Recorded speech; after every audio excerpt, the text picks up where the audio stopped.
যাও তুমি হাত মুখ ধুয়ে এসে খাবারটা খেয়ে নাও। এখন খাবো না, খাবারটা রেখে তুমি বাড়ি যাও, হাতে অনেক কাজ আছে, কাজটা সেরে খেয়ে নেব।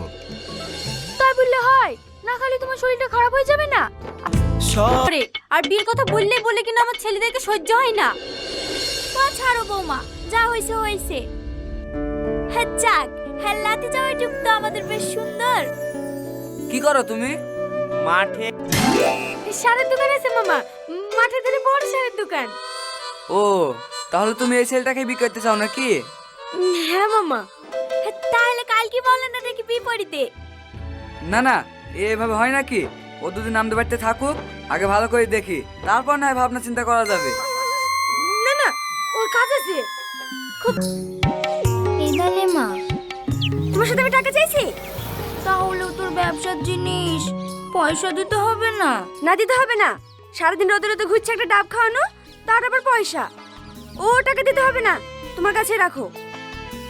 আসি রে মা, অনেক বড় হ। কত? 40 টাকা।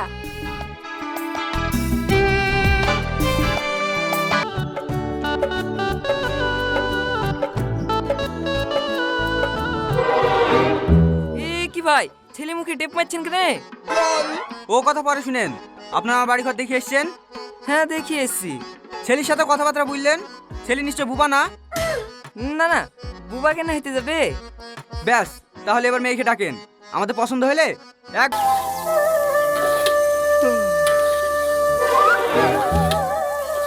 এই, তুমি আমার জামা পরিস কেন? ওই শাড়িটা পরে কাজ করতে কেমন লাগছিল তো, তার লেগে আপনার জামাটা পরেছি। তুমি কেন কাজ করছো? তোমার না সকালে উঠে চলে যাওয়ার কথা ছিল? আমি না আপনাকে একটা মিথ্যে কথা বলেছি। মিথ্যে কথা মানে? কি মিথ্যে কথা বলিস? আগে বলেন, আপনি কিছু বলবেন না? আচ্ছা ঠিক আছে, কিছু বলবো না, বলো। আসলে কাল রাতে আমাকে কোনো গুন্ডাতে তুলে নিয়ে আসেনি, আমি নিজে বিয়ের আসর থেকে পালিয়ে এসেছি। পালিয়ে এসছো? কিন্তু কেন? আমি একটা ছেলেকে ভালোবাসি, বাড়িতে জোর করে বিয়ে দিতেছিল বলে পালিয়ে এসেছি। ও আজকে আমাকে নিতে নি, পুরো এখন ঘুম থেকে উঠিনি, তাড়াতাড়ি মোটরসাইকেল স্টার্ট কর। ঠিক আছে, আমি এক্ষুনি স্টার্ট করছি।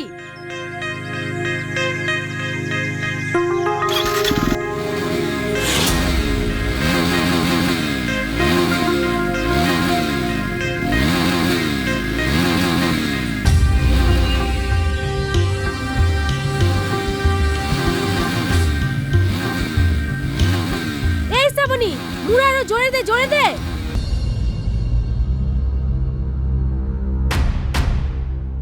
আজ থেকে আমার সয় সম্পত্তি সব তোর। এই ওর চ, ভালো জায়গায় বিয়ে দেবো। তুই সয় সম্পত্তি কাজের লোককে লিখে দিতে পারিস, আর আমি পারবো না? এই দলিলটা দিচ্ছি।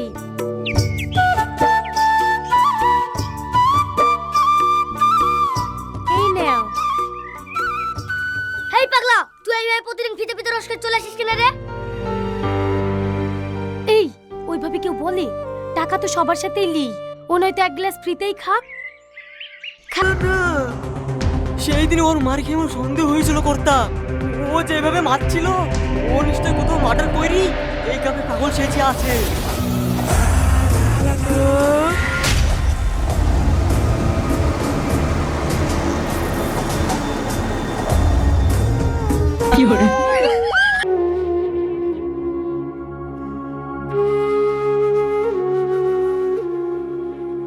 কি রে ভাই, আর 2 ঘন্টা বাদে তোর বিয়ে, আর তুই এখানে চুপচাপ বসে আছিস যে? লে লে পাঞ্জাবিটা পরিলে। কি রে, তোর চোখে পানি? ও কিছু না। দেখ ভাই, আমি তো ছোট বোন হইতে পারি, কিন্তু বেস্ট ফ্রেন্ডের মতন সব কথাই আমাদের মধ্যে হয়। তুই আমার চোখে ভাগে দিতে পারবি নি। কি হয়েছে খুলে বল। আমি লাস্ট যে মিশনটা গিয়েছিলাম,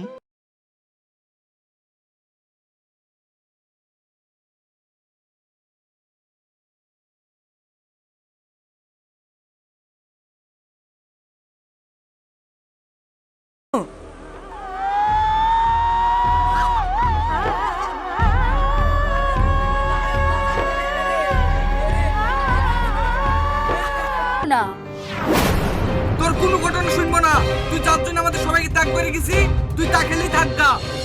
পিতা আপনাকে একটা কথা জিজ্ঞেস করছি, ভালোবাসা কি পাপ? না, কখনোই পাপ না, কিন্তু আমাদের মানব জাতিকে ভালোবাসাটা পাপ। তার জন্য তো আমি অনেক সাজা পেয়েছি, আমাকে আর কষ্ট দিয়েন না পিতা।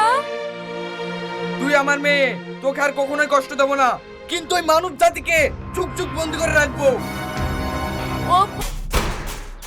শ্রাবণী, আমি তো এখন অনেক সুস্থ হয়ে গেছি, চলো আমরা একটু ফিরে যাই। যখন তোমার বাবা মা জানতে পারবে আমি পড়ি, তখন মেনে নেবে তো? তুমি চিন্তা করো না, আমার আব্বা মা খুব ভালো মানুষ, আমি বুঝি বুঝলে সব মেনে নেবে। গুরু, ওই তো না বসে আছে। এই তোরা সব চুপ কর, আমার পিছন পিছন আয়।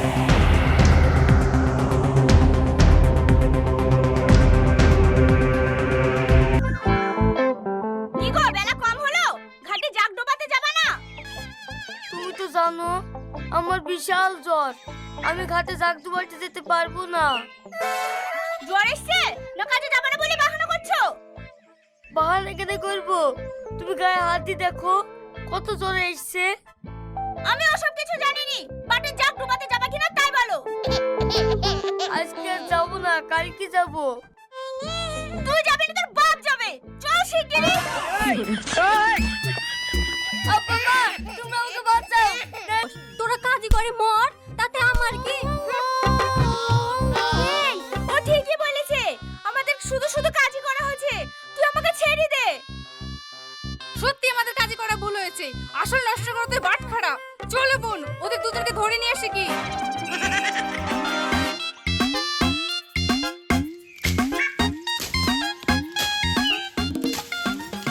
এই, বেড়া বলছি, জঙ্গল থেকে বেড়া।